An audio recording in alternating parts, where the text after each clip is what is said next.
Assalamualaikum warahmatullahi wabarakatuh. Bismillahirrahmanirrahim. Alhamdulillahi rabbil alamin. Wa bihi nasta'inu ala umuri dunya waddin. Wassalatu wassalamu ala sayyidil mursalin, sayyidina wa habibina wa syafi'ina wa maulana Muhammadin wa ala alihi wa sahbihi badamati ayyam wa syuhuri wa sinin. Amma ba'd. Al-mukarramin wal muhtaramin, para kiai, para hujat, terkhusus pada para guru daripada Al-Walid Al-Habib Ahmad Fahmi bin Abu Bakar Ali terus, mudah-mudahan Allah Ta'ala panjangkan umur beliau dalam keadaan sehat walafiat, dan mudah-mudahan hajat beliau dikabulkan oleh Allah Ta'ala. Dan juga guru kita daripada Ketua Majelis Dakwah Al-Adni, yaitu Ustaz Muhammad, serta keluarga besar dan juga segenap daripada para jamaah beliau, dan juga para guru-guru kita, para habaib kita, Habib Tahir Asgar, dan juga daripada Kiai Haji Basit, dan juga Haji Daud, dan juga segenap daripada pengurus Majelis Dakwah Al-Adni dari berbagai cabang, dari Kuningan, dari Cirebon, dari Parung, dari Sukabumi, dari Cikarang. Kita doakan mudah-mudahan semuanya panjang umur walafiat, amin ya rabbal alamin. Masyarul hadirin wal hadirat yang dirahmati oleh Allah Ta'ala. Allah Ta'ala berfirman dalam Al-Quran, dalam surat Al-Hajj, situ Allah Ta'ala berfirman, lan yanalullaha luhumuha wala dima'uha walakin yanaluhu ad-taqwa minkum. Allah Ta'ala di situ menjelaskan daripada tentang orang yang berkurban. Sesungguhnya orang yang berkurban itu tidaklah nyampe daripada dagingnya ataupun darahnya kepada Allah, akan tetapi ketakwaannya kepada Allah. Sayyidina Abdullah bin Abbas, beliau menafsirkan ayat ini dengan apa? Sesungguhnya orang kalau berniat melakukan amal sesuatu itu, yang nyampe itu adalah niatnya. Kalau kita sedekah kepada orang contohnya, bukan uangnya itu nyampe ke Allah, tetapi niat kita sampai kepada Allah. Oleh karenanya, niat inilah yang akan menentukan daripada amal ibadah kita. Makanya di dalam setiap kitab hadis, semua kitab-kitab kutubus sittah, semua kitab induk hadis, kitab besar, semua selalu diawali dengan hadis yang sering kita dengar, yaitu apa? Innamal a'malu binniyat. Sesungguhnya semua amaliyah kita tergantung daripada niat. Kenapa? Karena niat inilah yang mengukur kita.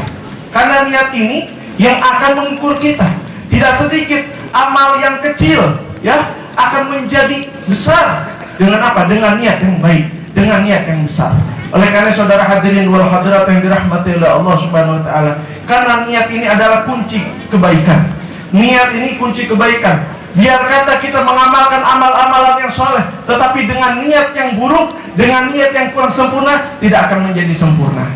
Oleh karena saudara hadirin wal hadirat yang dirahmati oleh Allah Ta'ala, di zaman Al-Habib Abdullah bin Abu Bakar Al-Idrus Al-Akbar, di situ ada satu orang ulama menulis kitab, ya, ditulis di dalam lembaran-lembaran kertas. Lalu ulama ini nyuruh muridnya, tolong kasihkan kepada Habib Abdullah Al-Idrus. Kemudian begitu sampai di hadapan beliau, itu lembaran-lembaran kitab yang baru ditulis ini beliau hamburkan di ruangan beliau. Kemudian ini santrinya nanya, ya Habib, kok nggak antum baca, malah antum hamburkan di ruangan antum ini? Nggak dibaca malah dihamburkan begitu saja, diterbangkan di ruangan. Lalu apa kata beliau? Nanti kitab gurumu ini akan tersebar di seluruh dunia sebagaimana tersebarnya kertas-kertas ini di ruangan saya ini. Maka di situ santri ini pun disuruh mengumpulkan daripada kitab itu, kemudian dikembalikan daripada si ulama tersebut. Kemudian ulama itu nanya, bagaimana responnya Habib Abdullah Al-Idrus?